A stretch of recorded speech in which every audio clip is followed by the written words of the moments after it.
Halo Sainers, selamat malam semuanya. Hai. Senang sekali bisa kembali bertemu dengan para Sainers. Di sini saya Lena Sandini dari Sian Bandung yang akan bertugas sebagai host malam hari ini. Sainer, apa kabar semuanya? Berharap semuanya baik, keadaannya, semuanya tetap sehat, tetap bersuka cita. Dan tentunya tetap bisa bersyukur untuk setiap keadaan yang Tuhan izinkan terjadi. Yuk, saya mau ajak Sainer untuk kita saling sapa ya, dan kita mau ramaikan nih kolom chat di YouTube kita. Sainer, tolong tuliskan kota dari mana Sainer berasal ya. Sekali lagi, saya mau mengucapkan selamat datang di pertemuan ibadah Shine malam hari ini. Mari kita siapkan hati, kita mau teduhkan diri kita mau datang ke hadirat Tuhan, kita bawa pujian dan penyembahan kita.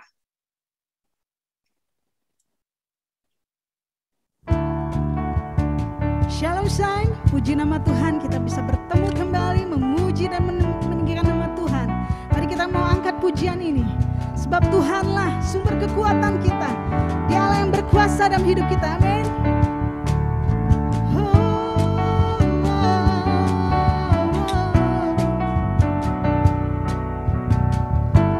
Mari sama-sama katakan, Tuhanlah kekuatan kita.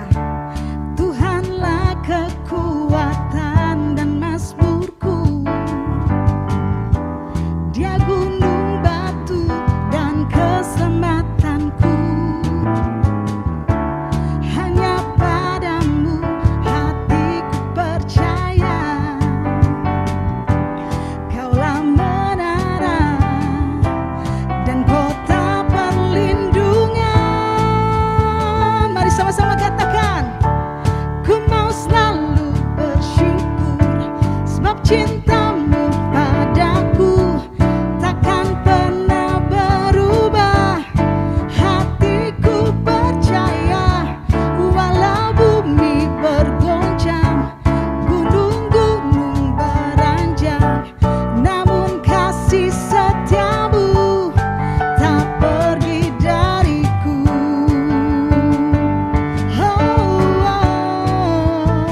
Mari sama-sama katakan, Tuhanlah kekuatan dan mazmurku. Dia gunung batu dan keselamatanku.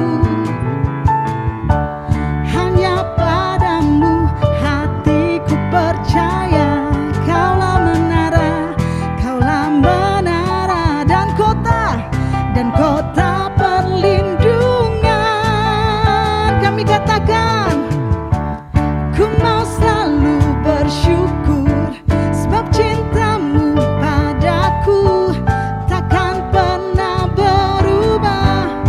Hatiku percaya, walau bumi bergoncang, gunung-gunung beranjak, namun kasih setiamu tak pergi dariku. Ku mau selalu bersyukur, sebab cintamu padaku takkan pernah berubah. Hatiku percaya, walau bumi bergoncang, gunung-gunung beranjak, namun kasih setiamu tak pergi dariku.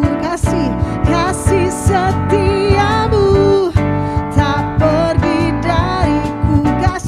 Kasih setiamu tak pergi dariku. Berikan sorak-sorai bagi Tuhan.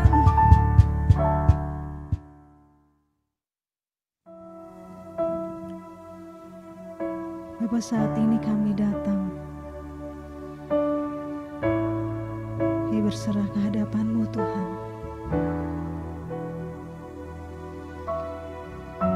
Tubuh jiwa roh ini kami persembahkan hanya kepadamu Yesus.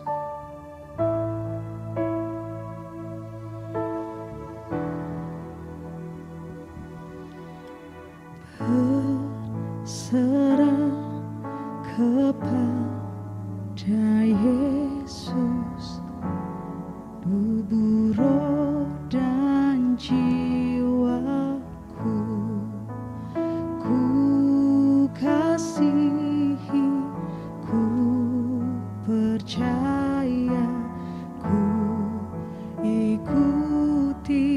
Dia terus aku berserah, aku berserah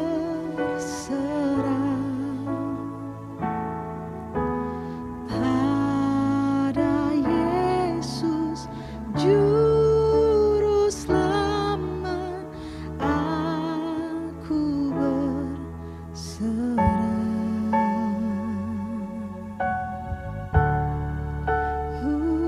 Aku berserah Tuhan,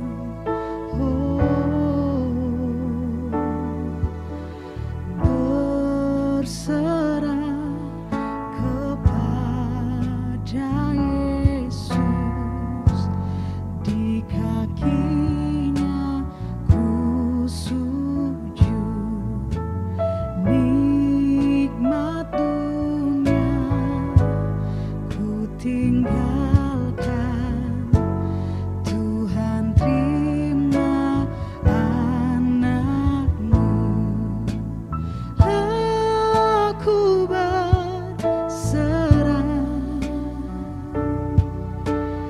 aku berserah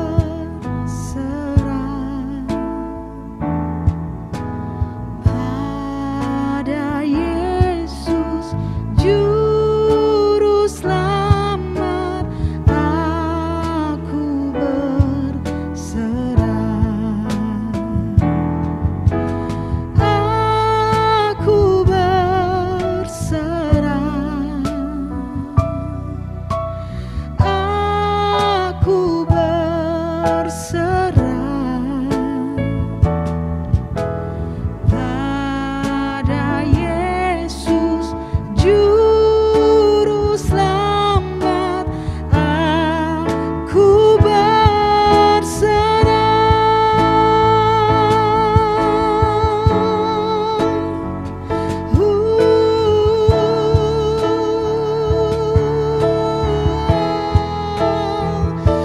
Aku berserah, aku berserah kepadamu, Tuhan dan Rajaku, Allah yang hidup.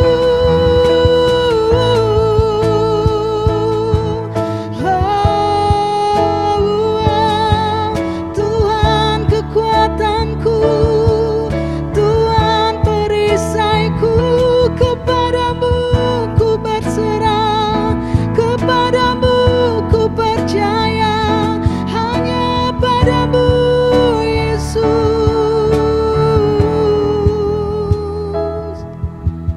aku berserah, aku berserah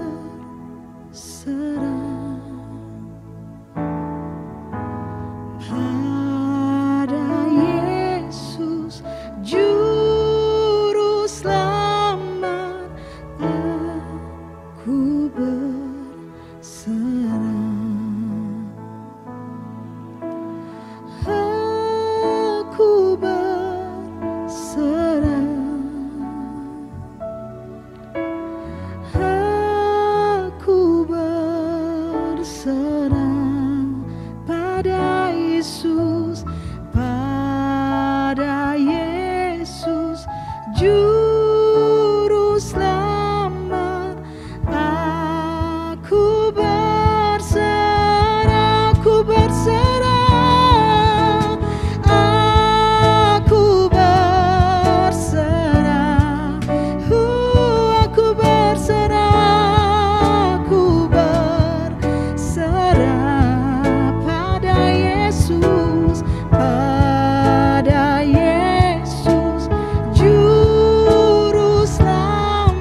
berjalan bersamamu Yesus. Kami hanya berharap hanya kepadamu. Kami hanya berserah hanya kepadamu. Kuatkan kami, teguhkan iman kami, untuk kami tetap percaya hanya kepadamu Tuhan. Roh Kudus pimpin hati untuk percaya, berjalan lewati badai, kemana kau memanggil. Bawaku lebih dari semua yang kuduga, dan imanku dikuatkan di dalam hadirat-Mu. Roh Kudus pimpin hatiku untuk percaya, berjalan lewati badai, kemana kau memanggil. Bawaku lebih dari semua yang kuduga, dan imanku dikuatkan di dalam hadirat-Mu. Roh Kudus pimpin hatiku untuk percaya, berjalan lewati badai, kemana kau memanggil. Bawaku lebih dari semua yang kuduga, dan imanku dikuatkan di dalam hadirat-Mu. Roh Kudus pimpin hatiku untuk percaya, jalan lewati badai, kemana kau memanggil. Bawaku lebih dari semua yang kuduga, dan imanku dikuatkan di dalam hadirat-Mu.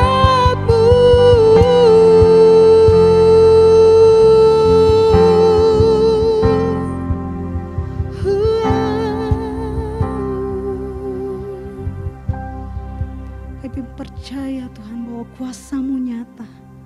Kuasa-Mu nyata di tengah-tengah umat-Mu Tuhan. Kami persembahkan seluruh tubuh jiwa roh kami hanya untuk kemuliaan nama-Mu Tuhan. Terima kasih Bapa. Dalam nama Yesus kami berdoa. Amin. Sainers, mari kita buka pertemuan kita malam hari ini dengan doa. Saya mengajak kita bersatu hati, kita tundukkan kepala kita mau berdoa. Bapa yang maha baik, kami datang menaikkan syukur kami kepadamu. Engkau Allah yang hidup, Allah yang kami percaya, dan Allah yang bisa kami andalkan. Terima kasih ya Bapa untuk kasih-Mu, untuk anugerah-Mu, untuk pemeliharaanmu, penyertaan-Mu dalam hidup kami. Terima kasih Tuhan, anugerah-Mu besar atas kami. Bapa, kami juga bersyukur untuk malam hari ini, Kau sudah Tuhan mengumpulkan kami. Bapa, kami mau belajar lebih lagi. Beri kami hati seorang hamba dan telinga seorang murid. Perlengkapi kami dengan kebenaran-Mu Tuhan, agar kami bisa berjalan seturut dengan kehendak-Mu. Dan malam hari ini Tuhan, biar urapan-Mu yang khusus juga dan hikmat-Mu memperlengkapi hamba-Mu Kak Mara sebagai pembicara malam hari ini. Roh Kudus, kami bebaskan Engkau bekerja, Engkau berkarya malam hari ini sepenuhnya. Terima kasih ya Bapa yang baik, terima kasih ya Tuhan Yesus, terima kasih Roh Kudus. Di dalam nama-Mu yang ajaib, kami mau buka pertemuan ibadah kami malam hari ini. Semua yang percaya boleh berkata, amin. Amin. Iya. Wah, udah nambah lagi nih yang bergabung malam hari ini. Saya mau sapa dulu yang paling jauh ya. Halo Ibu Eti dari Kupang, senang Ibu bisa gabung, bisa join bersama kami. Selamat datang Bu. Terus ada dari Medan, Horas Medan, Ibu Naomi Turangan, apa kabar Bu? Dari Bekasi, halo Bekasi, Sainers. Bekasi ada Ibu Naomi ya. Dari Medan ada Ibu Serihati Sebayang. Horas Ibu Serihati. Dan pasti banyak warga Bandung ya. Kumaha warga Bandung? Damang sadayana. Ya. Malam hari ini topik yang diangkat sangat menarik buat kita kaum perempuan. Let's talk. Mari berbicara. kebutuhan berbicara wanita itu lebih banyak dari pria. Ya, kalau pria itu dalam sehari mampu mengeluarkan kata-kata itu sebanyak 7.000 kata, tapi buat kita nih, para wanita, kemampuan kita itu sehari bisa mengeluarkan 20.000 kata per hari. Wow, hampir 3 kali lipat dari pria ya. Terus konon ya, gerakan mulut bayi pada bayi perempuan itu tuh lebih banyak dan lebih sering daripada bayi laki-laki. Jadi udah sejak bayi ya, dari orok ternyata perempuan tuh lebih bisa butuh mengeluarkan kata-kata. Ternyata udah bawaan bayi ya. Nah, komunikasi itu adalah seperti dua sisi mata uang. Komunikasi yang baik itu akan menyehatkan, akan menyegarkan, akan mendatangkan kehidupan. Tapi komunikasi yang buruk bisa merusak dan membunuh jiwa. Karena komunikasi itu memegang peranan yang penting dalam kita berelasi, kita berhubungan dengan orang lain, dengan keluarga, dengan teman pelayanan, dengan masyarakat umum, kita bersosial. Dan malam hari ini kita mau belajar bagaimana kita bisa berkomunikasi secara lebih efektif lagi. Nah, malam hari ini telah hadir di tengah kita hambanya yang istimewa, wanita yang cantik, Kak Mara Badudu, yang sebentar akan memberkati kita dengan sharingnya mengenai komunikasi. Nah, jika sepanjang sesi saya merasa ada sesuatu yang, ini nih saya perlu tanya, ini saya perlu tahu lebih jauh lagi. Jangan ragu-ragu, silakan kirim pertanyaan Anda ke nomor hotline service ya. Nomornya adalah saya bacakan 0812 2175 9460. Sekali lagi ya. 0812 2175 9460. Dan nanti akan dijawab langsung oleh Kak Mara Badudu. Sebelum kita bertatap muka langsung dengan Kak Mara, saya akan panggilkan Sis Maria sebagai Ketua Shine Bandung. Silakan. Halo Sis Maria. Silakan. Halo, selamat malam. Malam. Selamat malam. Halo, selamat malam Saines. Selamat malam Kak Mara. Kita berjumpa dalam acara online Sain malam hari ini. Bersyukur karena kasih dan kemurahan juga kebaikan Tuhan kita masih ada sampai pada hari ini. Dan saya percaya acara online pada malam ini akan berjalan dengan baik. Amin. Malam hari ini kita kedatangan seorang yang dikirim oleh Tuhan Yesus untuk memberkati kita, yaitu Kak Marah atau Maranatha Badudu. Beliau ada istri yang melayani bersama-sama dengan suaminya Jusar Badudu di area keluarga. Spesifiknya dalam area parenting. Beliau adalah seorang ibu rumah tangga, menikah pada tahun 2000 dan ibu dari Ginosko dan Jasyanda. Luar biasanya pasangan ini memiliki perhatian yang besar akan keberlangsungan hubungan di dalam sebuah keluarga, baik hubungan suami dan istri atau orang tua kepada anak. Tentu saja berdasarkan prinsip-prinsip kerajaan Allah dan kebenaran firman Tuhan. Tanpa menunggu lebih lama lagi, saya akan panggilkan Kak Mara. Kepada Kak Mara, waktu dan tempat kami persilakan. Terima kasih. Selamat malam, Shiners. Wonderful Shiners ya. Ada dari luar Bandung malah ya. Saya sendiri bukan dari Bandung ya, tapi puji Tuhan dengan kemajuan teknologi, kita bisa dipertemukan di sini. Puji Tuhan, saya sebelumnya mewakili keluarga saya dan keluarga Jakarta Praise Community Church, menyampaikan salam sejahtera. Terima kasih atas kesempatan yang diberikan, Ibu Maria, Kak Maria Francisca. Salam hormat saya bagi Bapak Bambang Wijaya dan Ibu Liviana, Bapak Yusak Toto dan Ibu Melasari, Bapak Petrus Nawawi dan Ibu Ingrid. Saya bersyukur dan sangat senang Ibu Liviana dan Ibu Melasari bisa hadir di sini. Dan malam ini kita mau ngobrol-ngobrol sedikit nih, bukan ngobrol ya, saya ngomong sendirian ya, tapi saya berharap saudara semuanya dalam keadaan santai gitu ya, karena firman Tuhan itu harusnya selayaknya dibicarakan dengan santai, menjadi topik sehari-hari gitu saudara, dihidupi ya, sama seperti sendok garpu yang kita pakai setiap hari. Harusnya firman Tuhan itu setiap hari kita pakai seperti alat-alat itu, gitu ya saudara. Jadi marilah kita bicara dengan ringan, dengan mendengarkannya dan mempelajari firman Tuhan menjadi sesuatu yang menjadi keseharian yang ringan, nggak terlalu yang berat-berat bagaimana gitu ya saudara. Justru supaya dapat dilakukan. Oke, saya mulai ya saudara. Manusia pada dasarnya kita semua ingin mempunyai hubungan yang baik. Ya, kita semua berharap memiliki hubungan yang baik. Kata baik, hubungan yang baik. Kata baik itu didefinisikan dengan hubungan yang sehat. Ya, hari-hari ini sejak pandemi, kata sehat itu jadi lebih berharga ya saudara ya. Dengar keluarga saudara sehat, dengar anak saudara, teman saudara sehat, sehat itu menjadi sangat berarti ya. Sebenarnya sehat sudah berarti dari dulu, tapi karena musim pandemi, kata sehat itu punya arti yang berbeda gitu ya kira-kira saudara. Nah, hubungan yang sehat, hubungan yang baik, itu didefinisikan oleh beberapa hal yang mau saya angkat beberapa poinnya.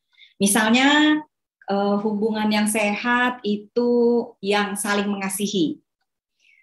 Saya sangat suka bahasa Indonesia karena ada kata kasih di dalam kata mengasihi. Tapi juga kata kasih itu menjadi arti memberi, ya saudara. Sehingga waktu kita mengasihi, kita tahu di dalam kata mengasihi itu adalah kata kerja di mana kita mau memberi. Itu jadi ada pengertian di situ, gitu ya. Bagus sih saudara ya. Saya dan sehingga pemikiran kita dalam mengasihi adalah ya kita yang memberikan sesuatu gitu.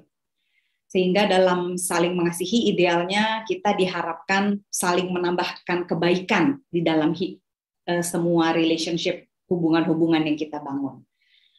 Hubungan yang sehat selain saling mengasihi juga berfungsi, berkontribusi. Kita punya kontribusi dan hubungan itu berfungsi. Berfungsi misalnya gimana?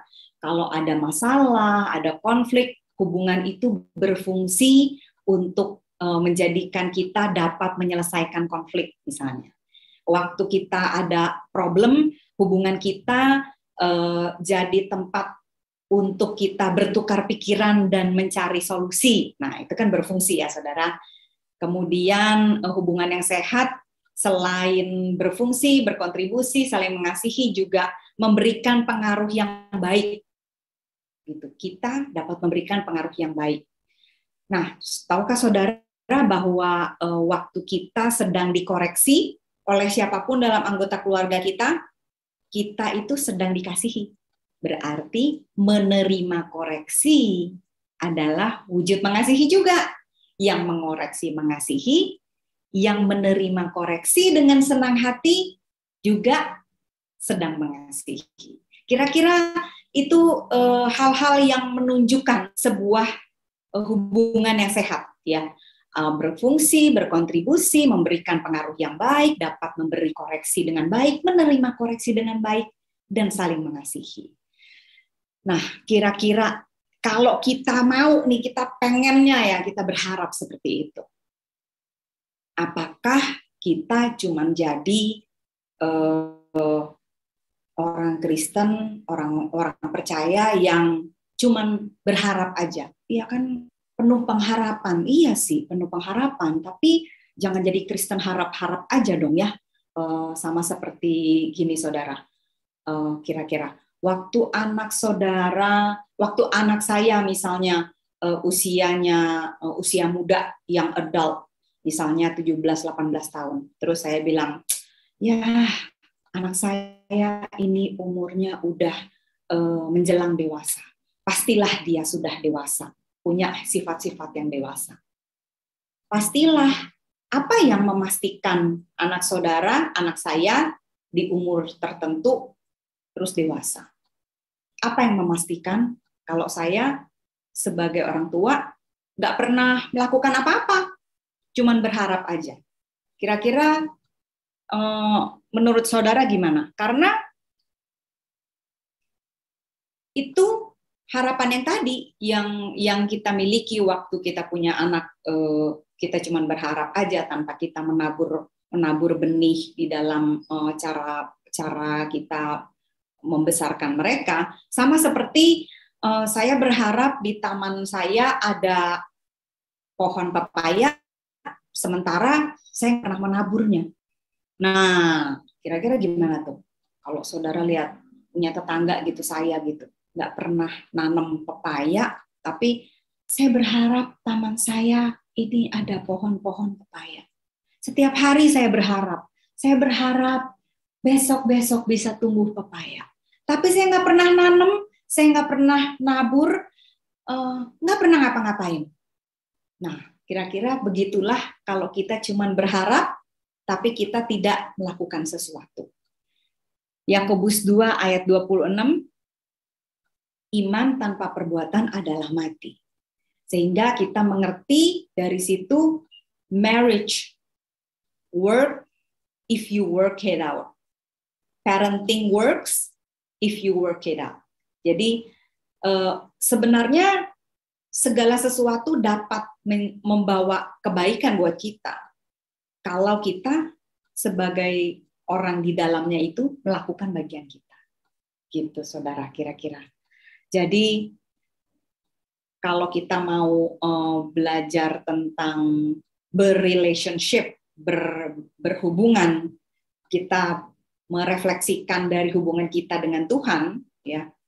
Contoh kita kalau bukan sama Tuhan, siapa lagi ya? Dia itu semua, contoh dari semua, teladan dari semua, ya Tuhan itu. Makanya kalau kita mau berhubungan dengan sesama lain, dengan anggota keluarga, yang paling ideal kita mencontoh dari bagaimana Tuhan berrelationship sama kita. Poin pertama dari saya, dimulai dari aku. Kita semua tahu Tuhan yang berinisiatif. Tuhan yang berinisiatif membangun hubungan dengan manusia.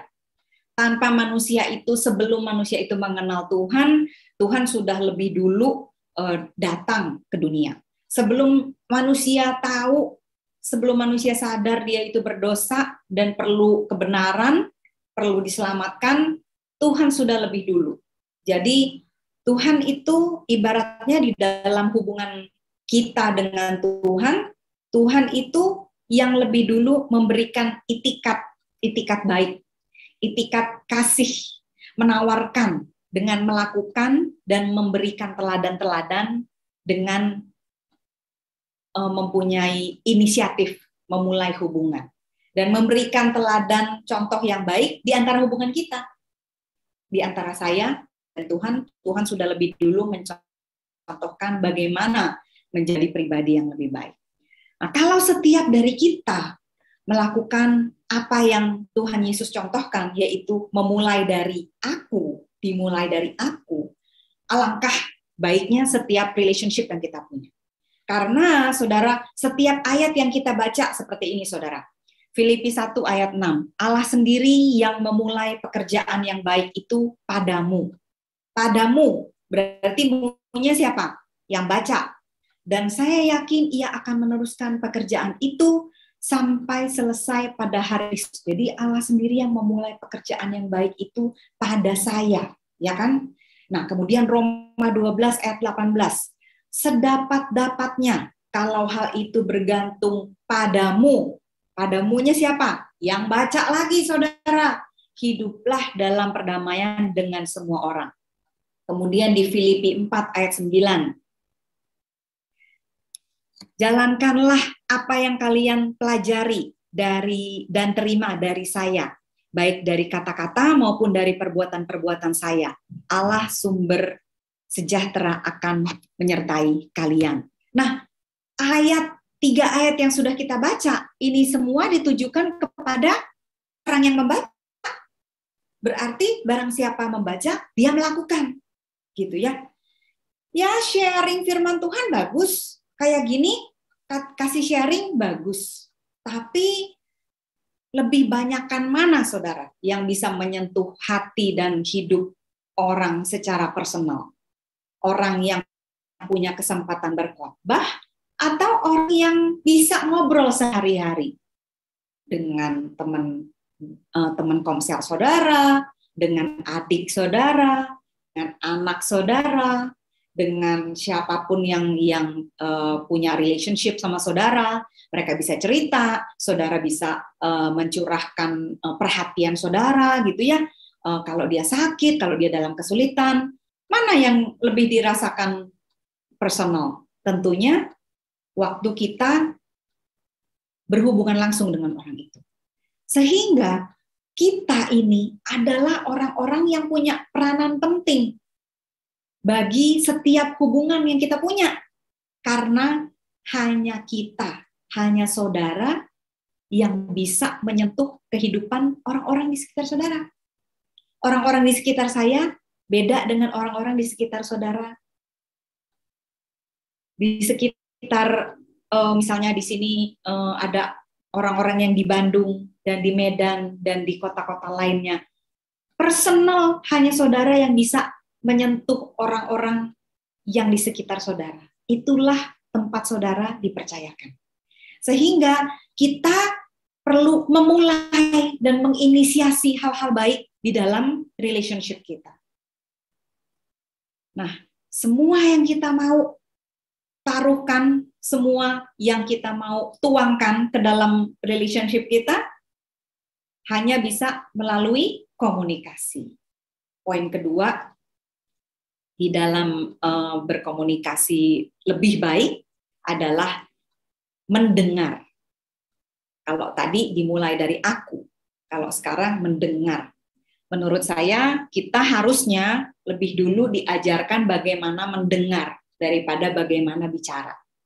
Kenapa coba saudara? Karena apa yang mau kita katakan akan sangat ditentukan dari apa dan bagaimana kita mendengar. Coba kalau seorang anak nih yang umur 7 tahun, tiap hari dengerin lagu yang kata-katanya nggak sopan, di sekitarnya orang-orangnya suka marah-marah, kalau ngasih lempar barang, kalau dikasih nggak bilang terima kasih, kalau ngomong kasar. Coba denger nanti anak itu kalau ngomong gimana. Nah, kira-kira seperti itu. Sama kita juga begitu. Apa yang kita dengar, apa yang kita lihat, apa yang kita izinkan untuk diri kita serap sebagai ilmu, sebagai makanan rohani, itu yang akan menentukan bagaimana kita mengutarakan dan apa yang kita utarakan. Sehingga penting untuk kita perhatikan cara kita mendengar. Karena apa yang mau kita katakan sangat ditentukan tuh dari bagaimana kita mendengar dan apa yang kita dengar. Nah, dalam ilmu psikologi, saudara, ada istilah mendengar dengan aktif. Mendengar dengan aktif itu apa ya? Mendengar dengan aktif adalah tujuannya mendengar itu untuk mau mengerti dan memahami apa yang dimaksud. Atau tujuannya juga membuat orang merasa didengarkan dan dimengerti. Bisa begitu, bisa mau mengerti orang lain, tapi bisa juga kita mau orang lain merasa dimengerti dan didengar. Karena waktu hal ini terjadi, empati kita akan tersampaikan. Jadi waktu kita dengerin orang, oh iya, wow, wah nggak bisa ngebayangin tuh. Iya, wow luar biasa ya, pasti kamu itu waktu itu kalut sekali ya, waktu kamu merasakan itu ya. Waktu saudara ngomong begitu, itu ada empati yang tersampaikan. Dan orang yang bicara sama saudara yang lagi cerita merasa dipahami dan merasa dimengerti.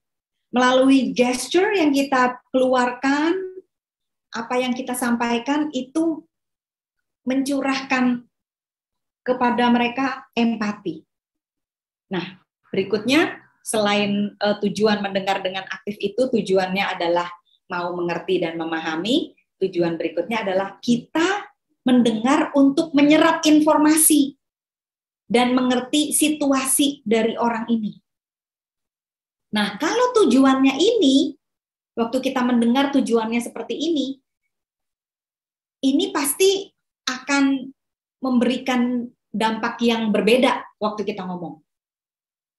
Ya memang sih, tidak otomatis saudara. Tidak otomatis kita mendengar dengan sikap seperti ini.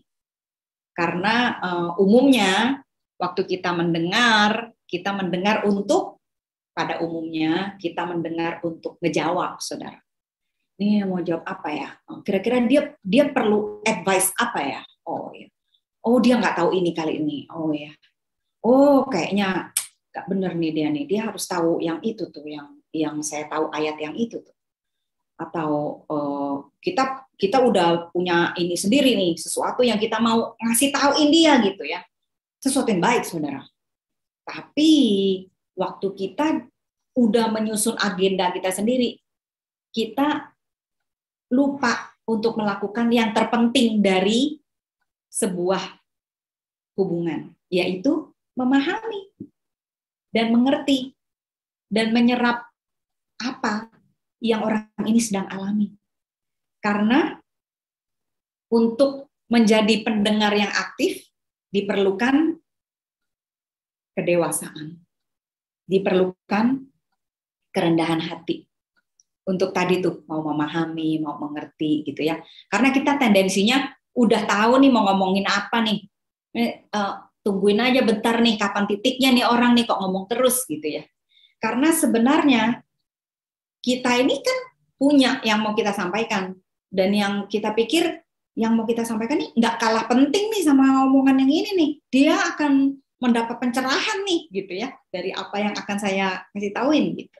Tapi yang perlu kita mengerti saudara, kualitas jawaban kita dan cara teman kita bicara menyikapi omongan kita itu akan sangat berbeda setelah kita lebih dulu mau memahami mereka. Waktu mereka merasa dipahami, waktu mereka merasa dimengerti, waktu mereka merasakan empati kita, dia kemudian lebih bisa membuka telinganya pada kita. Itu yang mengubah keadaan sebelumnya. Dan itu yang membuat hubungan ini, pembicaraan, lebih berjalan dengan baik. Dan waktu kita mengerti maksud orang lain, ya, secara tidak sadar, kita punya pikiran ini akan mencari apa yang dia butuhkan. Karena kita kan, oh ya, oh dia rasain itu ya, waduh, ini nggak gampang ya kondisi dia ini ya, wow, jarang sekali loh ada orang yang bisa seperti ini loh gitu ya. Sehingga jawaban, komentar yang kita mau kemukakan setelah kita memberikan perhatian itu, jawaban kita akan lebih bertemu dengan kebutuhan orang itu, bukan dengan asumsi kita. Gitu. Jadi sebenarnya kualitas jawaban kita akan menjadi lebih baik. Karena apa? Karena sesuai dengan apa yang dia alami, karena kita mengerti perasaan dia, karena kita bayangin jadi dia, gitu ya.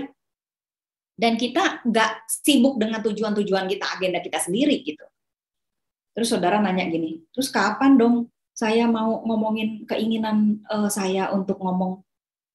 Bisa saudara, setelah kedua orang ini merasa didengar dan dimengerti, maka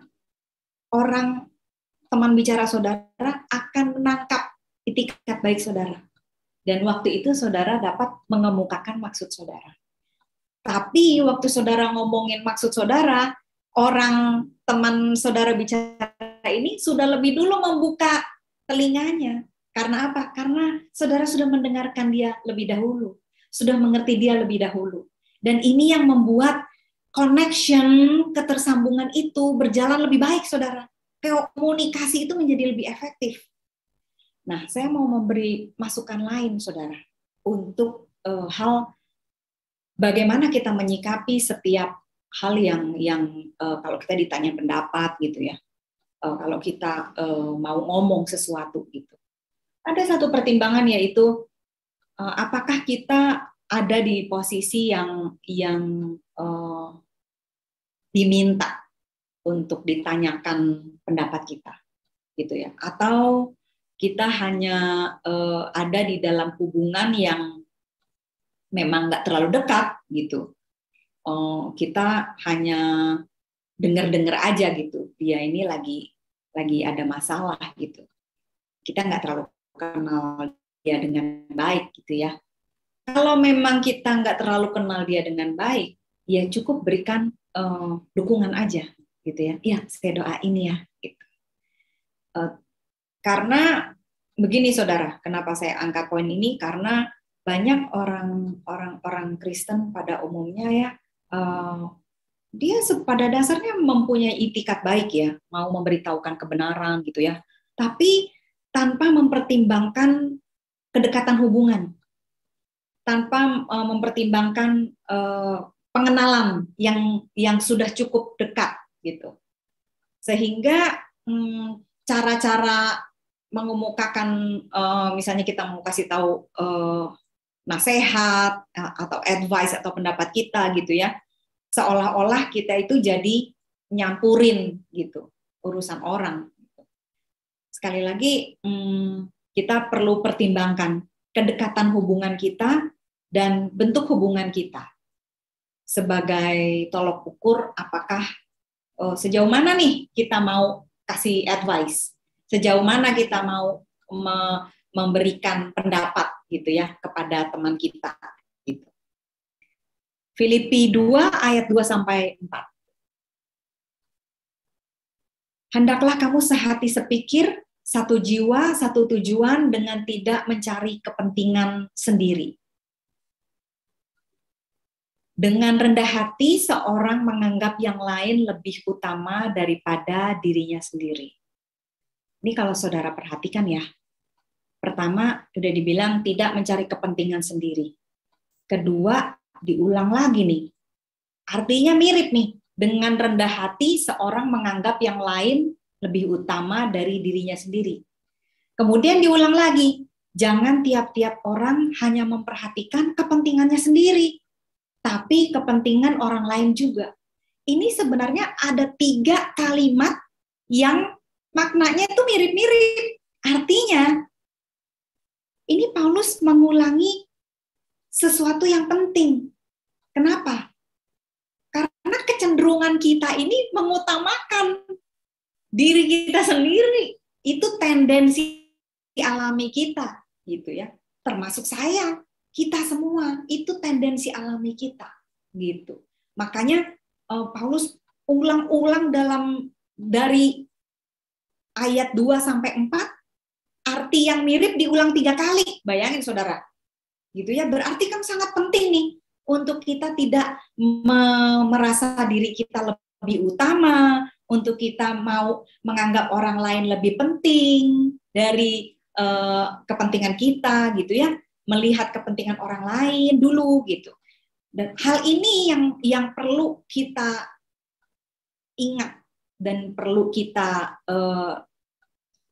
hayati terus di dalam kita berkomunikasi, supaya setiap komunikasi yang kita lakukan itu kita dapat memberikan kasih, dapat mendengarkan orang, dapat meringankan beban, ya, dapat memberikan solusi yang lebih tepat gitu, ketimbang cuman memberikan asumsi atau judgement kita gitu.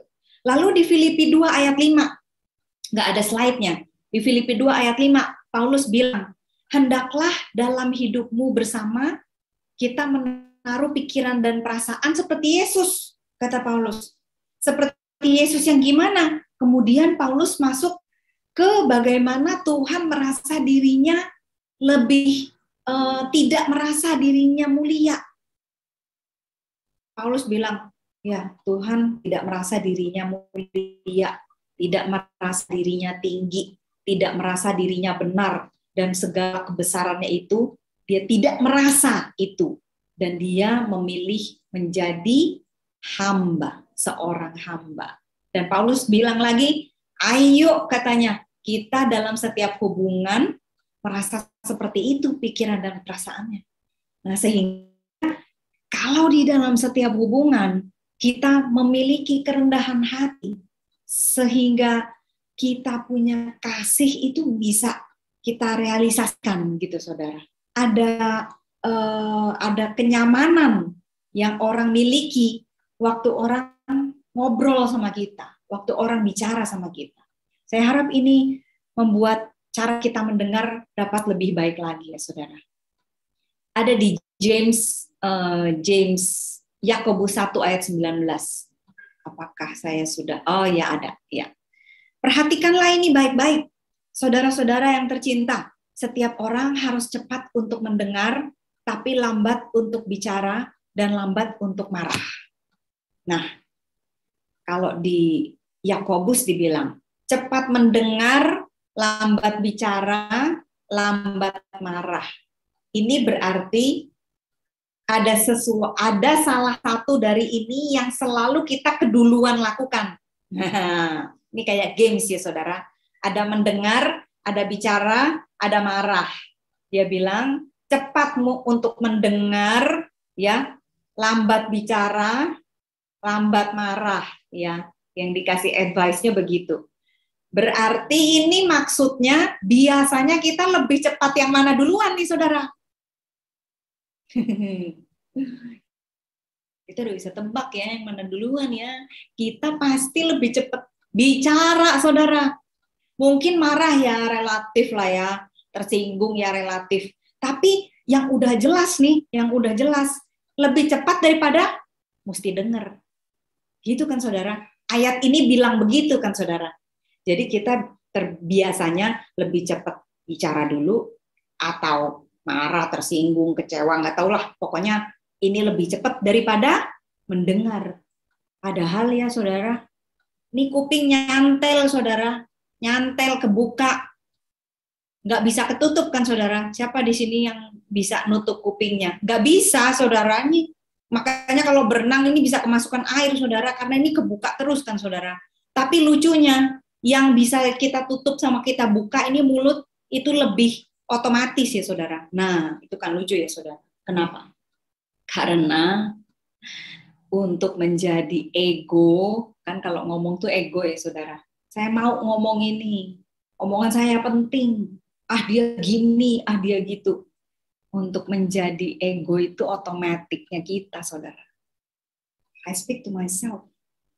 Ego itu gak usah ada yang ngajarin. Dari anak kecil sampai seumur saya, ego itu gak usah diajarin. Untuk menjadi orang yang rendah hati, menjadi orang yang dewasa, melihat orang lain kepentingannya lebih utama, itu yang kita perlu lakukan dengan sengaja. Jadi itu yang perlu kita lakukan, mendengar dengan aktif. Ya, jadi udah 2 poin ya, saudara. Kesatu dimulai dari aku, dan kedua mendengar dengan aktif. Poin ketiga, saya hari ini nggak banyak-banyak. Poin terakhir yaitu menerima. Meskipun nggak banyak-banyak, tapi saya yakin ini akan banyak dapat merevolusi pemikiran kita. Menerima. Dalam setiap hubungan kita tahu kata menerima. Penerimaan, acceptance, itu sangat penting. Saudara ingat bahwa Tuhan itu menerima kita apa adanya. Tuhan itu lebih dulu menerima kita yang belum tahu apa-apa. Kita belum tahu kebenaran, kita malah belum tahu kita perlu Tuhan, kita malah belum tahu kita berdosa, kita belum tahu dah pokoknya. Dengan kita, dengan keberadaan yang seperti itu, Tuhan menerima kita lebih dulu. Itu yang menjadi dasar bahwa di dalam hubungan kita, Tuhan sudah menerima kita lebih dahulu. Gitu. Dan itu yang membuat kita bisa membuka diri kita pada Tuhan. Karena apa? Karena Tuhan menerima diri kita apa adanya. Tuhan tidak pernah menghakimi kita. Tuhan tidak pernah lelah dengan kita. Ya. Nah, itu juga yang kita perlu lakukan buat orang lain yang punya hubungan sama kita, saudara. Menerima orang lain apa adanya. Kenapa? Karena waktu kita menerima orang sebagaimana mereka adanya, mereka dapat menjadi diri mereka sendiri. Coba, saudara bayangin, kalau di dalam satu crowd ya, satu acara, terus saudara tahu nih, ini beberapa nih ada teman-teman saya nih yang waktu SMA tuh kayaknya suka banget gitu menilai aku begini, terus kayak suka gosipin atau gimana. Waktu saudara masuk ke ruangan itu ya, yang banyak teman-teman saudara yang kayak gitu tuh, kira sikap saudara gimana? Saudara pasti berjaga-jaga. Saudara pasti nggak lepas. Kita pasti mau bertindak tanduk itu kita atur gitu ya, kata-kata kita atau apapun gitu. Kenapa? Karena kita takut salah, karena kita merasa orang-orang ini tidak menerima saya. Begitulah saudara, waktu orang tidak mendapatkan penerimaan dari kita, kita itu menghalangi mereka menjadi diri mereka sendiri. Wah, ini sangat penting poin ini dalam hal parenting. Penting banget. Kenapa? Karena acceptance yang anak terima itu akan membuka komunikasi, keterbukaan, kejujuran, kedekatan. Wah, penerimaan ini penting banget, saudara. Dan ini yang Tuhan demonstrasikan sama kita, gitu ya. Dan kalau kita misalnya punya asumsi gitu ya, kita dengar orang punya keputusan yang kok dia gitu sih sama anaknya, atau kok dia gitu sih sama mamanya, boleh dong gini gitu. Kita lebih baik kita jangan mudah asumsi, saudara. Meskipun mungkin dalam hati ya saudara ya, tapi milikilah pemikiran seperti ini, bahwa ada begitu banyak pertimbangan yang kita nggak tahu. Karena setiap kita ada di dalam perjalanan. Saya di dalam perjalanan hidup saya, saudara ada di dalam perjalanan hidup saudara. Dan kita semua ada di dalam pertumbuhan kita masing-masing. Pertumbuhan di mana kita bertumbuh dalam kedewasaan, dalam pengertian terhadap firman, dalam bagaimana kita melakukan apa yang kita mengerti. Karena apa yang kita dengar dan apa yang kita lakukan itu ada jaraknya ya. Kita dengar sama kita ngerti aja ada jaraknya. Waktu kita ngerti sampai kita melakukan ada jaraknya. Sehingga kita nggak bisa mensamaratakan gitu. Dia kan udah tahu dong firman ini, harusnya nggak boleh gitu ya. Tapi bagi setiap orang, antara pengertian dan melakukan firman dan berhubungan dengan kepribadian setiap orang dan latar belakang keluarga setiap orang, itu membuat keputusan mereka adalah yang terbaik yang mereka pikirkan waktu itu. Sehingga jangan kita menghakimi. Tugas kita apa Tuhan, saudara? Tugas kita adalah mengasihi. Sebagaimana Tuhan Yesus mengasihi kita, demikian juga kita memberikan kasih kepada orang tanpa kita judge mereka, gitu ya. Karena kalau kita menerima setiap dari anak, suami, atau teman-teman kita kita sedang mendukung mereka untuk menjadi diri mereka sendiri, dan mereka bisa menjadi orang-orang yang lebih terbuka. Waktu mereka terbuka sama saudara, itu adalah kesempatan emas bagi saudara memberikan apa yang saudara bisa berikan di dalam hubungan itu.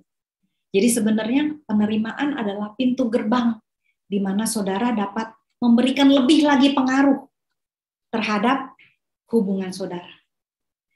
Poin saya memang cuma 3, tapi saya yakin dimulai dari aku, mendengar dengan aktif dan menerima apa adanya, ini adalah cikal bakal dari, begitu banyak kebaikan dalam hubungan yang bisa akarnya tuh dari 3 hal ini gitu. Bisa ada keterbukaan, bisa ada trust di situ, bisa ada kejujuran di situ, bisa ada pengampunan di situ. Ada begitu banyak hal yang bisa keluar dari 3 poin ini. Dan itu akan merevolusi bagaimana kita berkomunikasi. Gitu ya. Dan setiap kita berinteraksi dengan orang lain, jadikanlah pengenalan saudara terhadap orang itu, dan jauh dekatnya hubungan saudara, jadikanlah itu pertimbangan. Bagaimana saudara menyampaikan pesan ini, gitu ya. Karena hubungan di dalam setiap orang tuh seperti rumah, saudara.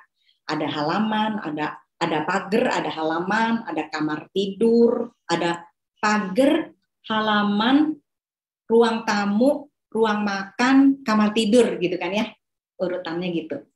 Kalau saudara bukan orang yang deket-deket amat, saudara biasanya cuma di halaman, jangan injek-injek ruang tidurnya, gitu. Jangan masuk-masuk ruang makannya, ya ibaratnya begitu, saudara.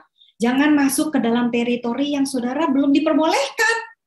Meskipun saudara punya itikat baik nih, saudara merasa punya sesuatu yang mau saudara sampaikan, tapi percayalah saudara, cara kita merepresentasikan jawaban kita dan nasihat kita sangat menentukan apakah itu diterima atau tidak. Jadi kita pertimbangkan gitu ya. Kalau memang saudara, aduh dia tuh tapi lagi kesulitan, aku mau kasih tahu ini nih kebenaran firman Tuhan nih. Ya, saudara doa sama Tuhan. Saudara bilang sama Tuhan, Tuhan, aku mau ngomong ini sama dia. Kalau memang Tuhan gerakkan, Tuhan ketuk pintu hatinya, aku mau jadi temannya, aku mau jadi teman bicaranya. Nah, terus saudara ngomong sama dia, kalau kamu mau ngobrol curhat tentang itu, I'm here for you, gitu ya. Aku akan doakan kamu, gitu. Gitu aja. Kalau memang Roh Kudus gerakan, orang itu akan minta advice saudara. Dan kita jadi orang Kristen yang nggak rude, saudara, nggak kasar, karena kasih yang kita miliki, kalau caranya nggak benar, kasih itu akan terdengar arogan, kasih itu akan bisa nggak mudah diterima karena cara-cara itu, gitu ya. Ada satu poin yang saya mau singgung tentang parenting. Apakah waktunya masih ada, Lena? Silakan, Kak Mara, lanjut. Oke, thank you. Iya, di dalam hal parenting 3 hal tadi itu sangat bisa dilakukan, ya. Tapi saya mau menyinggung satu aja lagi. Kalau kita di dalam bagaimana kita membesarkan anak, kita merefleksikan hubungan kita sama Tuhan, saudara, ada satu hal yang saya sangat belajar dari hubungan saya dengan Tuhan, yaitu waktu saya bayangin waktu saya buat salah sama Tuhan. Waktu saya buat salah sama Tuhan itu waktu anak bikin salah sama saudara, saudara bayangin waktu saudara bikin salah sama Tuhan. Itu maksud saya. Saudara ingat-ingat. Biasanya kan kalau anak salah besar sama kita ya, kita pengen marah ya. Pokoknya pertama yang kita mau lakukan, kita jadi emosi gitu ya. Tapi saudara pikir-pikir deh, pernah nggak sih Tuhan tuh emosi sama saudara? Waktu saudara salah besar, pernah nggak Tuhan tuh marah gitu sama saudara? Dan kasih tahu bahwa dia tuh kecewa sama saudara gitu. Atau Tuhan bilang, makanya kalau dikasih tahu tuh dengerin, kuping, ya nakal, ini itu. Gitu. Pernah nggak Tuhan tuh dengan nada seperti itu gitu di dalam perasaan saudara? Karena saya berefleksi ya tuh saudara, waktu saya punya salah besar sama Tuhan pertama, Tuhan itu selalu bilang, sebesar apapun salahmu, aku tetap sayang sama kamu. Saya mau kasih tahu saudara, kalau anak kita punya salah ya, apalagi salah yang besar, jangan saudara bilang gini, waduh, kamu kamu kalau kayak begini ya, mama kesel deh. Makanya kamu jadi anak yang baik supaya mama sayang sama kamu. Jangan saudara. Jangan sampai anak saudara mikir mereka harus jadi anak yang baik untuk mendapat kasih sayang dari saudara. Jangan, gitu ya. Mencontoh dari Tuhan. Bahwa justru orang tua bilang, kamu mau bikin salah apapun, kamu cerita sama mama. Iya, mama pasti ya harus disiplin kamu. Karena apa? Justru karena mama sayang kamu. Justru mama mau kamu jadi orang yang lebih baik. Tapi kamu tetap bisa cerita. Karena mama selalu sayang kamu. Apapun kesalahan kamu. Tapi mama terlalu sayang kamu untuk mendiamkan kamu menjadi orang yang nggak lebih baik. Gitu. Kalau kamu jadi anak yang nggak baik, terus mama diemin aja, itu mama justru jadi nggak sayang sama kamu. Gitu ya. Jadi saudara ceritakan itu sehingga anak kalau lagi bikin salah, mau cerita sama saudara. Yang berikutnya, Tuhan nggak pernah permalukan kita. Jadi kita sebagai orang tua, jangan permalukan anak dengan rasa bersalahnya. Tuh, gara-gara kamu nih. Tuh, gara-gara kamu. Lihat nih, makanya kalau orang tua, gitu kan, biasanya dengan saya itu, yang saya lagi tiruin sebenarnya apa yang biasa saya dengar di zaman dulu gitu. Ini bukan siapa-siapa, tapi apa yang saya dengar dan saya rasakan gitu ya. Saya rasa tuh kalau saya lagi bikin salah tuh saya dipermalukan supaya saya kapok gitu ya. Tapi Tuhan nggak gitu, saudara. Tuhan nggak gitu. Justru Tuhan nggak mau kita punya rasa bersalah yang sampai membunuh kita, yang sampai bikin kita frustasi. Justru Tuhan mau kasih tahu kita, hey, segera setelah kamu berubah, kamu punya second chances.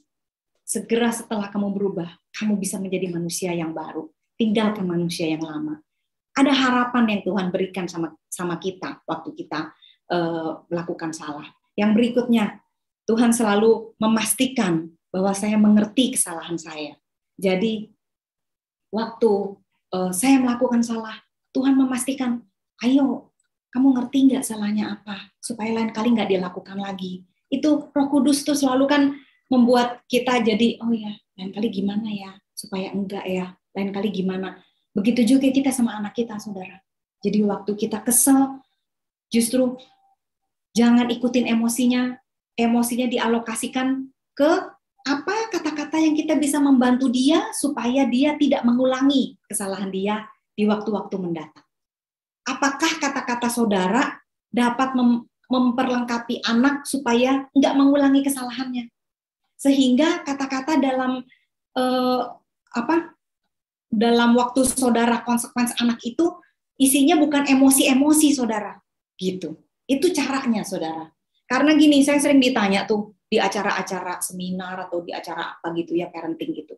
Suka ditanya, gimana sih cara supaya menyeimbangkan antara love and righteousness? Ceritanya maksudnya kasih sama disiplin, maksudnya gitu ya. Gimana cara menyeimbangkannya? Saya selalu jawab gini, disiplin itu adalah bentuk kasih juga.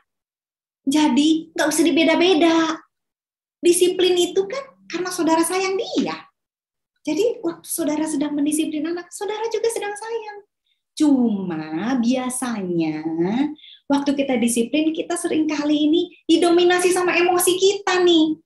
Waktu kita lagi disiplin anak, kata-katanya lebih banyak yang kita marah, kita kesel, kita kecewa sama dia. Sehingga abis kita marah, kita jadi feel bad. Aduh, kok marah-marahin anak ya? Tapi kan dia salah. perlu saya marahin. Tapi kenapa kalau habis marah, kenapa rasanya kayak feel bad ya? Jawabannya, karena waktu saudara marah-marah, isinya itu, konsekuensi itu, isinya emosi saudara. Kalau waktu saudara lagi konsekuensi anak, waktu disiplin anak, isinya adalah kata-kata yang bisa membantu dia. Oke, lain kali kamu jangan gini lagi. Tadi kan kamu gini, lain kali harus begini, supaya nggak terjadi yang ini. Ya, kamu ngerti nggak? Apa yang belum mengerti? Sini, Mama jelaskan. Apa yang bisa membantu kamu? Apakah Mama perlu ingetin, atau kita perlu bikin alarm, atau bagaimana? Sehingga yang amarah saudara itu memperlengkapi anak, bukan emosi saudara yang keluar. Sehingga waktu saudara mendisiplin dia, saudara akan tetap menjadi orang tua yang mengasihi. Saudara akan mengatakan hal-hal yang membantu anak. Dan itu akan sangat memperlengkapi anak. Sehingga saudara mengerti sekarang sebagai orang tua bahwa disiplin, konsekuensi juga adalah bentuk kasih. Sekian dari saya, semoga ini semua dapat memberkati saudara. Maaf saya overtime, mudah-mudahan semua ini dapat semakin saudara semakin baik di dalam berkomunikasi dengan sesama, dengan keluarga, dan dengan anak. Tuhan Yesus memberkati. Oke, sekarang kita masuk ke Q&A ya, Kak Mara. Lanjut. Ya. Ada pertanyaan yang masuk, saya bacakan ya. Saya di satu sisi bersyukur karena beberapa teman itu cukup nyaman curhat dengan saya. Namun beberapa kali saya juga merasa menjadi pendengar itu tidak mudah karena energi kayak tersedot. Habis ngobrol saya suka ngerasa capek kayak olahraga karena ada energi yang ngerasa kebuang. Nah, menurut Kak Mara, bagaimana nih tipsnya agar saya bisa bersukacita dengan curhatan orang? Terus pertanyaan keduanya, seringkali di tengah curhat itu saya suka stuck blank, nggak bisa kasih solusi gitu loh, mesti gimana.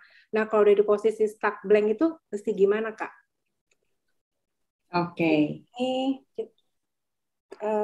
jadi tempat sampah buat temennya yang curcol. Iya. Jadi memang betul, itu secara psikologis itu benar. Jadi waktu kita menerima curhat-curhatan temen gitu ya, kita memang bisa menjadi lelah. Karena apa? Sebenarnya itu kan emosi negatif ya yang dikeluarkan. Waktu kita menerima energi negatif itu memang lelah gitu. Tapi gini saudara, itu akan menjadi hal yang saudara sudah bersedia lakukan atau enggak. Karena kalau memang saudara merasa itu mengganggu, gitu ya, nggak harus saudara lakukan, gitu. Atau saudara juga bisa, kalau saya bilangnya, menetralkan perasaan saudara, gitu ya. Yang namanya lelah itu perlu dinetralkan dengan misalnya saudara nulis atau saudara ada tempat saudara cerita, gitu ya. Ke siapa yang teman dekat saudara, ya tadi aku habis dengerin si itu tuh cerita gitu ya, agak capek ya memang untuk dengerin kayak gitu, kasihan ya gitu.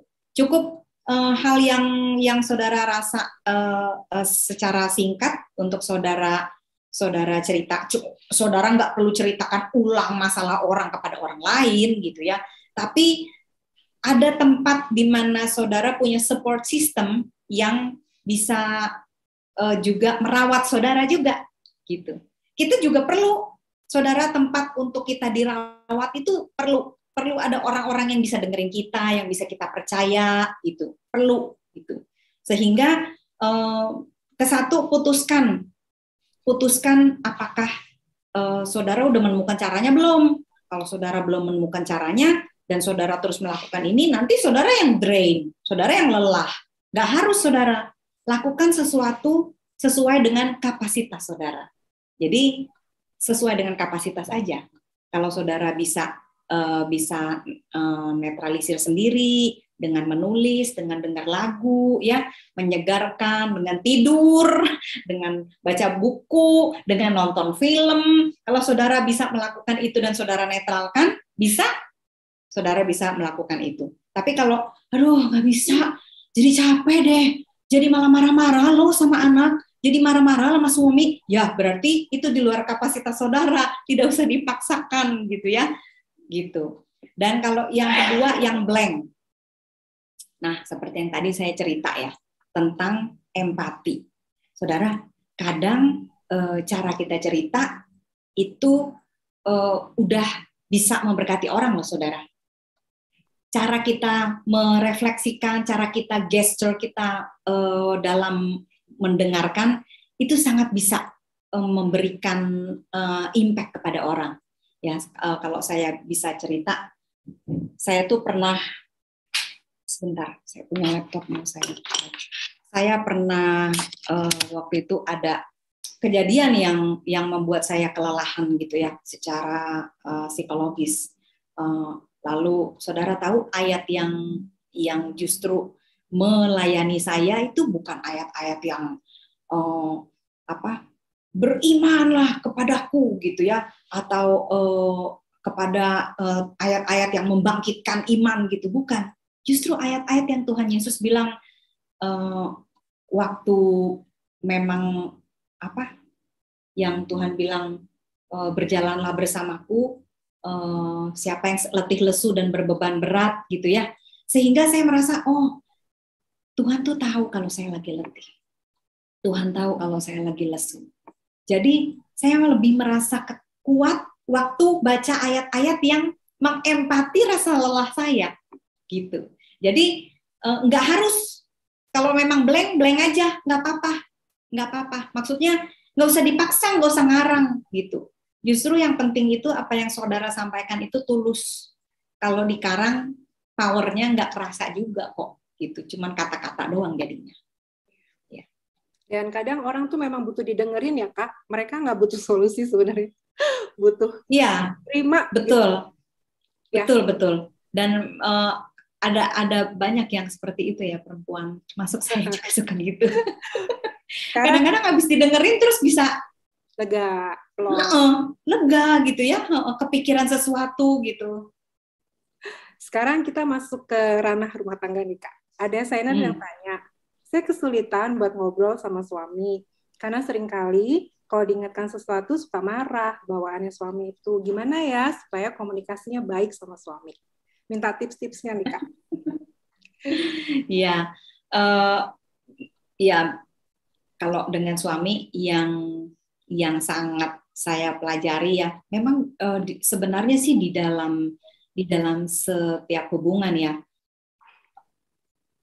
yang tendensi kita tuh kalau kita sama teman hidup yang udah setiap hari ketemu sama kita gitu ya, apalagi selama pandemi ya, dari tidur ke tidur lagi, dia lagi gitu ya, kita jadi suka meremehkan ya gitu. Saya sih, maksudnya kita jadi punya tendensi meremehkan, sehingga kita harus terus menyadarkan diri kita untuk mempertimbangkan kembali nih, kita mau nanya apa ya, enaknya gimana ya, yang enak didengar gitu ya, atau ngingetinnya gimana ya, timingnya kapan. Kan kalau sama suami itu ya, cara, kata-kata, timing, ya kan. Terus jangan kayak yang di center-centerin gitu kan. Ya isinya bener sih, cuman kayak di center-centerin gitu loh. Tuh, aku bilang juga apa, kamu memang kebiasaan begitu, kamu tuh selalu begitu. Nah, kadang-kadang tuh hal-hal kecil-kecil yang nyelekit kayak cabai rawit itu yang perlu kita pikirkan kembali gitu, kita pertimbangkan kembali gitu ya. Karena ya perlu kita sampaikan dengan kasih, dengan kelemah lembutan gitu. Saudara lebih mengenal suami saudara, tapi prinsipnya sama kok. Kita perlu memikirkan kembali. Sebenarnya kalau saya pikirin nih saudara, saya kan pelajarin parenting ya. Kebetulan saya pelayanannya parenting. Semua yang spontan itu hampir semuanya nggak ada yang baik. Jadi semua yang di dalam parenting dan di dalam hubungan Itu nggak ada yang spontan. Itu makanya Tuhan itu datang ke dunia.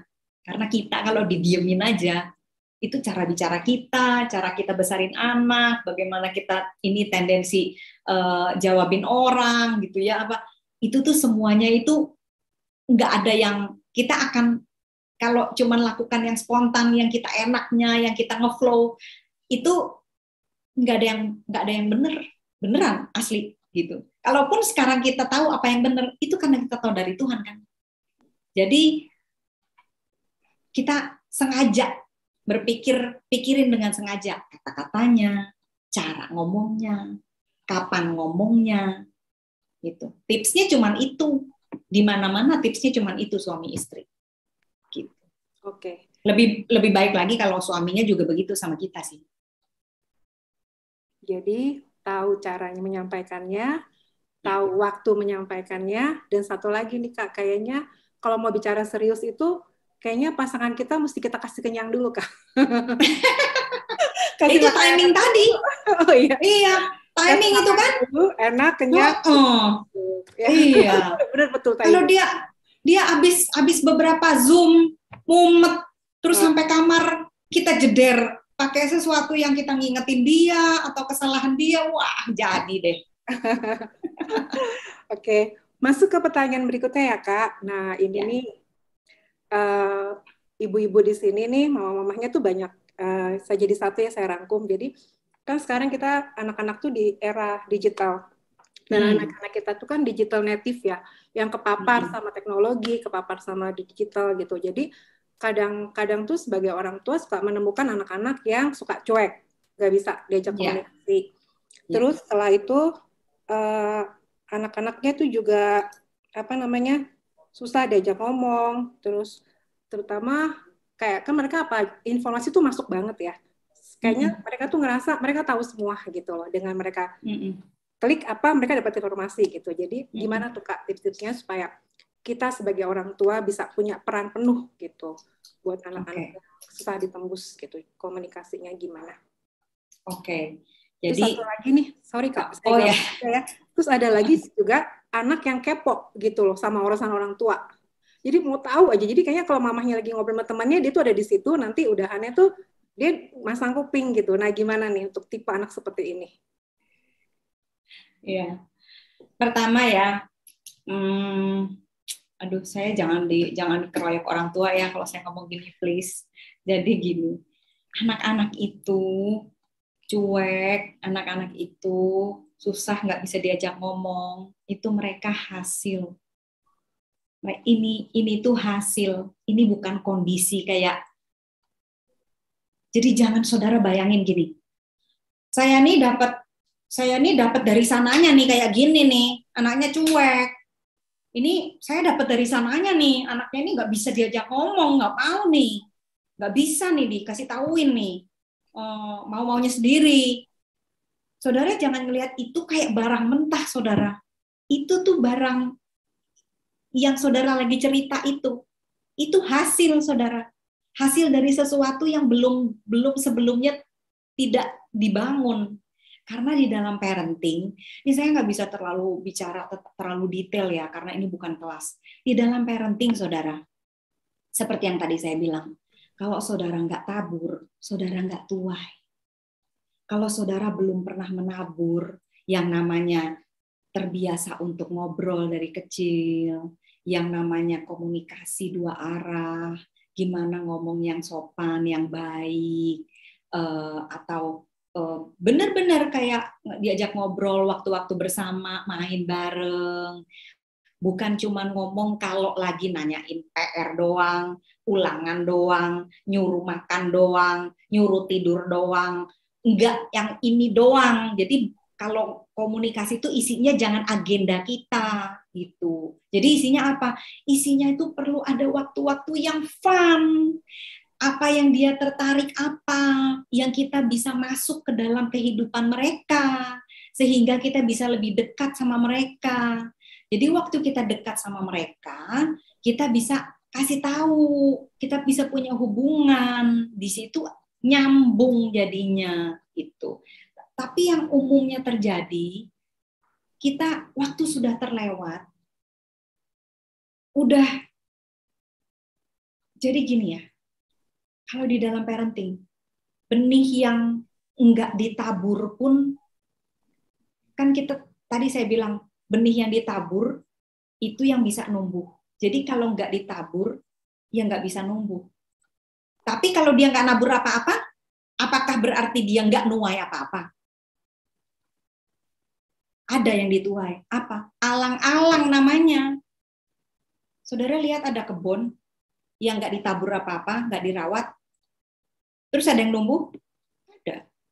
Apa? Alang-alang. Tanaman liar. Itu apa? Apa aja yang mereka dapat dari sekitar mereka? Dari pergaulan sekitar. Dari bagaimana mereka ngambil dari informasi dari sosial media, bagaimana teman mereka berinteraksi sama mereka, cara bicara yang kurang sopan, teman mereka yang kalau ngomong sama orang tuanya juga nggak terbuka, nggak biasa berkomunikasi juga gitu ya, sehingga mereka apa adanya, alang-alang saudara, alang-alang kan apa adanya gitu, saudara jadi menuai sesuatu yang saudara nggak harapkan gitu, sehingga alangkah baiknya kalau saya cuma bisa kasih masukan gini. Kalau memang saudara tahu kecuekan dan nggak bisa diajak ngobrol ini adalah sesuatu yang saudara tuai, saudara masih bisa nabur loh. Dengan gimana caranya? Saudara deketin anak saudara. Anak saudara senangnya apa? Gitu. Misalnya ada anak yang kalau lagi nonton bareng gitu ya, habis itu bisa diajak ngobrol karena misalnya filmnya tipenya yang mereka suka, atau olahraga bareng, atau naik sepeda bareng, atau ngopi bareng gitu ya. Sesuatu yang bisa kita punya connection gitu. Nah, dari situ dibangun hubungan pelan-pelan gitu. Itu biasanya kalau di preteen itu yang udah kelihatan. Ini biasanya kata-kata kunci cuek, nggak bisa kayak ngomong gitu ya. Ini kata-kata kunci anak preteen. Nggak mungkin saudara ngomong cuek, ini anaknya umur 6-7 tuh jarang gitu ya. Ini kata-kata kunci dari anak preteen ke atas. Nah, ini biasanya sesuatu yang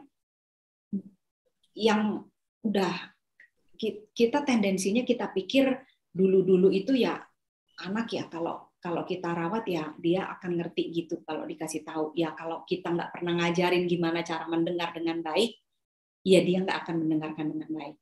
Sama seperti yang saya bilang sama saudara tadi, kita diajarkan sama Yakobus untuk lebih cepat mendengar. Kita aja diajarin sama Yakobus. Kita nih yang udah sebelegedek begini, saya umur 46 tahun. Nah, sebut umur deh jadinya. Tuh, udah umur segini aja Yakobus bilang, mendengarnya itu cepat, jangan duluan ngomong. Apalagi anak saudara yang anaknya umurnya remaja. Ayo kita ajarin gimana cara mendengar gitu, saudara. Jadi kita juga mesti ajarin mereka gitu. Tapi kalau di teen cara ngomongnya nggak bisa instruksi kayak di 6-7-8, 5-6-7-8 nggak bisa. Kalau di kelas parenting itu udah ada perbedaan pola parentingnya, cara ngomongnya. Udah nggak bisa gini-gini lagi. Satu arah, nggak gini-gini, tapi dua arah, gitu ya, mesti sejajar. Nah, berhubung anaknya udah cuek, punyailah kita kerendahan hati untuk memulai. Iya nih, selama ini kita nggak ngobrol ya. Kenapa sih tiba-tiba ngobrol? Kepo nih, Pama. Kenapa sih sosok mau nanya-nanya gitu, turut-turut campur aja nih? Ya nggak apa-apa, kan selama ini kan harusnya mama kan pengennya ngobrol, tapi kemarin tuh baru denger tuh, ternyata selama ini kayaknya ada yang perlu dikoreksi nih gitu ya. Jadi yuk kita mulai yuk supaya lebih kompak yuk kita gitu. Jadi kita menginisiasi perubahan gitu, masuk ke dalam kehidupan anak. Kedua, untuk anak yang kepo. Nah, jadi orang tua itu penting tuh. Orang tua udah mulai bisa mengenali anak yang ini, anaknya kepo. Nah, tapi kita belum mengkondisikan hal-hal yang cocok buat si anak kepo. Anak kepo perlu dikondisikan.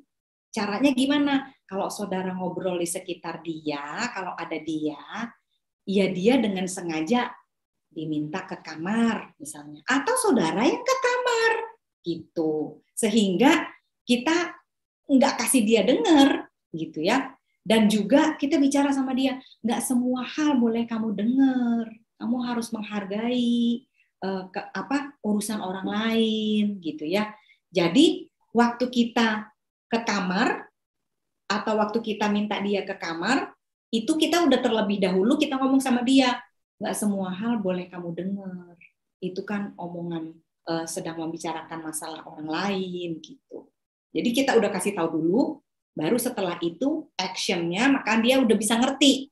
Oh kenapa nih sekarang tiba-tiba ya pakai privacy-an gitu ya. Jadi dia bisa ngerti, oh begini gitu. Kalau enggak, anaknya nggak bisa berubah.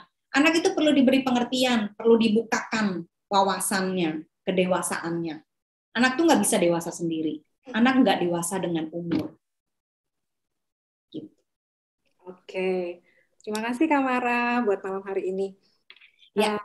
Kita diingetin lah. Terima kasih buat jawaban-jawaban sudah diberikan. Terus terima kasih juga kita sudah diingatkan bahwa hubungan yang sehat itu harus dimulai dari kita. Jangan pernah menunggu orang lain, tapi kita dulu yang proaktif. Dan kita juga harus dengan cara kita mulai mendengar dengan cara yang aktif, tulisan gitu ya, mendengarkan dengan empati.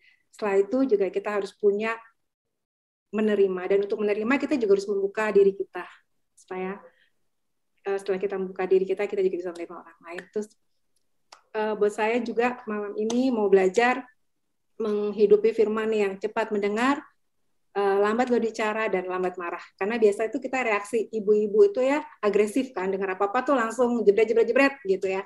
Dan mungkin itu sebabnya Tuhan kasih kita 2 telinga dan 1 mulut ya Kak, supaya kita lebih cepat mendengarnya, tapi lambat untuk berbicara dan lambat untuk marah.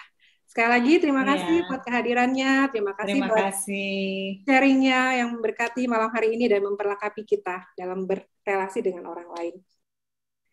Oke, Shiners, untuk kami menantikan untuk berjumpa lagi dengan Shiners di 2 bulan mendatang, dan untuk itu yang belum follow IG-nya Shine boleh follow di @shineministry.bdg. Untuk bisa update info-info kegiatan-kegiatan Shine. Kita tiba di penghujung acara kita malam hari ini. Selanjutnya saya mengundang Sis Jessica. Halo, silakan. Sebagai pengurus Shine untuk menutup perjumpaan kita malam hari ini. Terima kasih Sis Lena. Wow, keren banget ya hari ini, bintang-bintangnya sampai nggak kerasa udah mulai berakhir lagi nih sekarang perjumpaan kita pada malam hari ini ya. Terima kasih juga buat Sis Mara yang sudah menjadi berkat buat kita pada malam hari ini, biar Tuhan yang akan menambahkan hikmat dan memperluas kapasitas pelayanannya untuk menjadi berkat lebih banyak lagi buat orang-orang tua. Oke, mari kita. Terima kasih. Ya, sama-sama. Ya, mari kita akan akhiri pertemuan hari ini dengan doa. Mari kita satukan hati di dalam doa. Bapa kami yang baik Tuhan, kami sungguh bersyukur buat malam hari ini, buat penyertaan Tuhan untuk acara Shine dari awal sampai akhirnya Tuhan. Terima kasih jika hari ini kami boleh belajar lebih lagi tentang komunikasi yang baik. Biarlah apa yang kami dengar dapat membawa perubahan dalam relasi kami dengan orang lain dan juga dengan keluarga yang kami kasihi Tuhan. Sehingga kami dapat memberi dampak buat lingkungan di sekitar kami Tuhan. Berkati Sis Mara yang sudah menyampaikan kebenaran firman-Mu. Berkati kesehatannya, berkati keluarganya, berkati juga pelayanannya Tuhan. Hamba-Mu juga mau berdoa buat seluruh Shiner yang sudah hadir untuk mengikuti acara pada malam hari ini. Berkat yang terbaik yang Tuhan curahkan untuk setiap Shiner Tuhan. Dan setiap aspek kehidupan mereka, Tuhan. Dan biarlah damai sejahtera Allah yang melampaui segala akal akan memelihara hati dan pikiran kami, Tuhan. Dan kasih karunia dari Roh Kudus yang akan memampukan kami untuk menjadi pelaku-pelaku firman Tuhan. Di dalam nama Tuhan Yesus yang penuh kasih, kami berdoa. Haleluya. Amin. Terima kasih Shainer untuk hadirannya malam hari ini. Dan jangan lupa ya untuk hadir untuk pertemuan Shine yang berikutnya. Terima kasih, Tuhan berkati semuanya. See you and God bless you.